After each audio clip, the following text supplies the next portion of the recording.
गिरिराज जी क्यों कहा गया गोवर्धन जी को? इनकी उत्पत्ति कैसे हुई और गिरिराज जी महाराज की क्या महिमा है?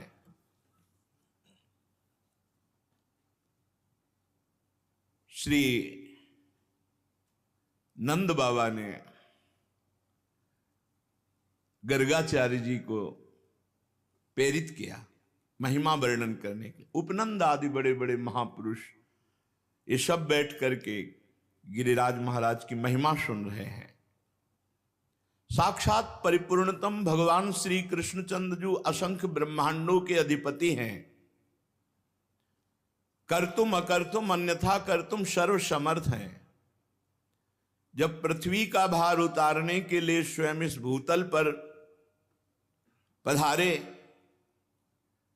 तो उन जनार्दन ने अपनी प्राण प्रिय प्राण वल्लभा अपनी उपास्य श्री राधा किशोरी से कहा, प्रिय तुम्हें हमारे साथ भूतल में हमारे लिए चलना होगा नवनिवृत्त निकुंज से। किशोरी जी ने कहा, प्राणनाथ आप चलने की बात कैसे सोच सकते हैं? जहां वृंदावन नहीं, जहां यमुना सखी नहीं, जहां गिरिराज गोवर्धन नहीं, वहां मेरा पदार्पण हो ही नहीं सकता। भूतल पर अगर हमारी सखी यमुना जी नहीं, गिरिराज गोवर्धन नहीं, तो प्राणनाथ जहां वृंदावन नहीं वहां राधा किशोरी नहीं जा सकती। श्री लाडली जी की बात सुनकर हरिजू ने मुस्कुरा दिया और कहा, हमने पहले से व्यवस्था की है। मृत्युलोक में, भारत भूमि में, माथुर मंडल में अपने को ही 84 कोष भूमि में मैंने विस्तार किया है। ये 84 कोष भूमि श्री कृष्ण स्वरूप है। उस 84 कोष भूमि में आपके विलास के लिए, आपकी सेवा के लिए जो जो चाहिए वो हमें पहले से पता है।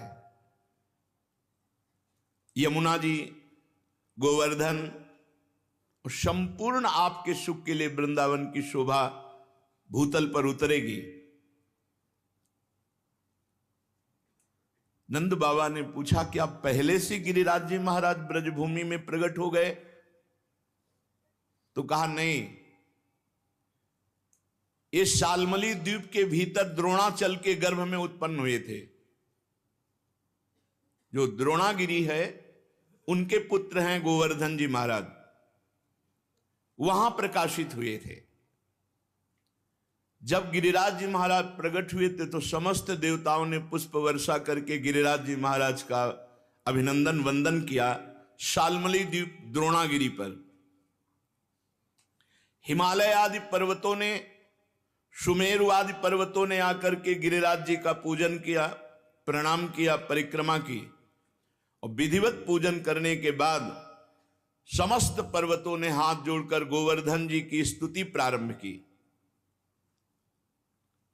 त्वं साक्षात् कृष्णचंदस्य परिपूर्णतमस्य च गोलोके गोगणैर्युक्ते गोपी गोपाल संयुते त्वं हि गोवर्धनो नाम वृंदारण्ये विराजसे त्वन्नो गिरीणां सर्वेषां गिरिराजो शिशाम्प्रतम नमो वृंदावनांकाय तुभ्यं गोलोक मौलिने पूर्ण ब्रह्म तपत्राय नमो गोवर्धनाय च।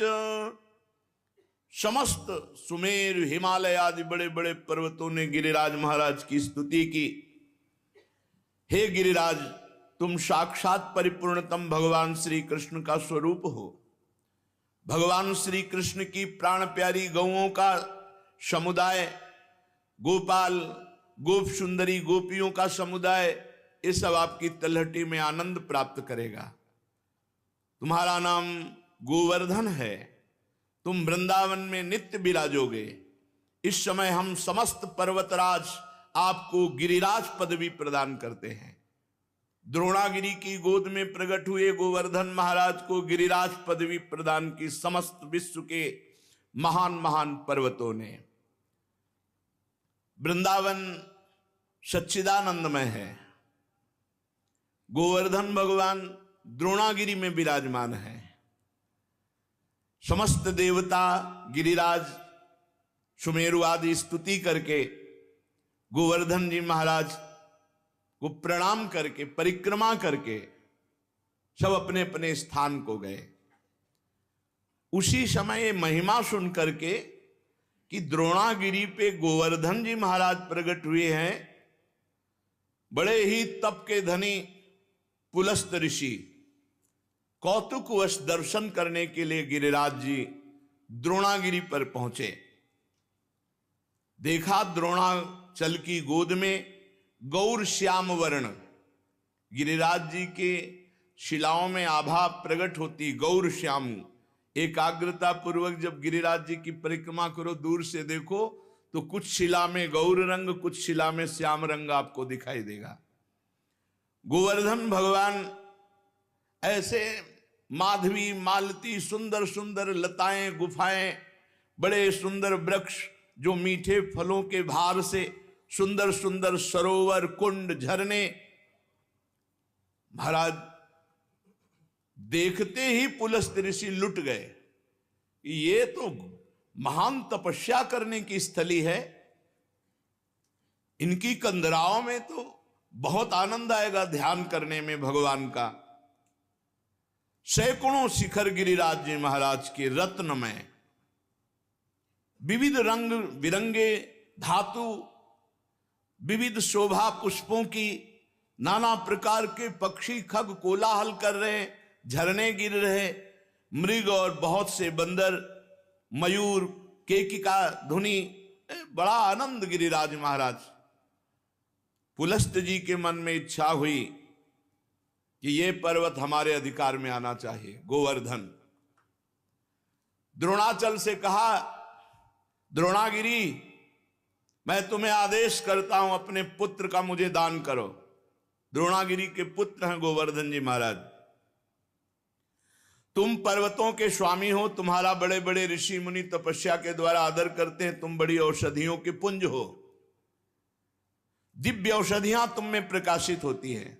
जब लक्ष्मण जी को वीर घातनी शक्ति मेघनाथ ने मारी थी तो यहीं से औषधि, तो हनुमान जी महाराज को लगा कि कौन सी औषधि है, क्योंकि उन्होंने बताया प्रज्वलित तेजोमयी, तो कालने मैंने साफ प्रज्वलित तेजोमय कर दी थी कि हनुमान जी भ्रम में पड़ जाए। लेकिन बुद्धिमान अग्रगण्यम बलवताम वरिष्ठम, पूरा द्रोणागिरी उखाड़ लिया, जो मन आवे सो छांट लो औषधि। तुम औषधियों से संपन्न हो। मैं काशी में गिरिराज जी को विराजमान करूंगा, क्योंकि मैं काशी वास करने वाला हूं और मैं याचना ही नहीं कर रहा, आदेश दे रहा हूं। अगर ना तो साफ, मेरा कोई प्रयोजन नहीं है, मैं तपस्या करूंगा गोवर्धन की शोभा देख करके, ऐसा मेरे मन में आया।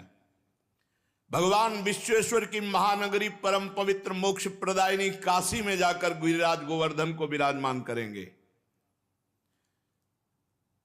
जहां पार्श्व में गंगा नदी बह रही, विश्वेश्वर विश्वनाथ भगवान विराजमान है, वहीं गोवर्धन को विराजमान करेंगे। आज तक ऐसा यश प्राप्त नहीं होगा जैसा गोवर्धन को यश प्राप्त होगा काशी में। मैं गोवर्धन के ऊपर ऐसी तपस्या करूंगा कि त्रिभुवन गोवर्धन की वंदना करेगा, और मेरी यह अभिलाषा तुम्हें पूर्ण करनी होगी। पुलस्त जी की बात सुनकर के सदैव प्रकट हुए द्रोणागिरी और रोने लगे। द्रोणागिरी ने कहा, पुत्र स्नेह विह्वल, मेरे आंसुओं को तुम देख रहे हो तो आप अपनी तपस्या की बात सोच रहे हो। जब से गोवर्धन जी आए तब से मैं महान आनंद से हूं, मेरा आनंद क्यों छीनोगे। पुलस्त जी ने कहा, आप शोक मत करो, आपका यश होगा। द्रोणाचल बोले, महामुनि मैं पुत्र स्नेह से व्याकुल हूं, मुझे पुत्र अत्यंत प्रिय है, तथापि मैं आपकी आज्ञा का भी उल्लंघन नहीं कर सकता, क्योंकि जानता हूं आप एक क्षण में साप देकर मुझे भस्म कर सकते हैं।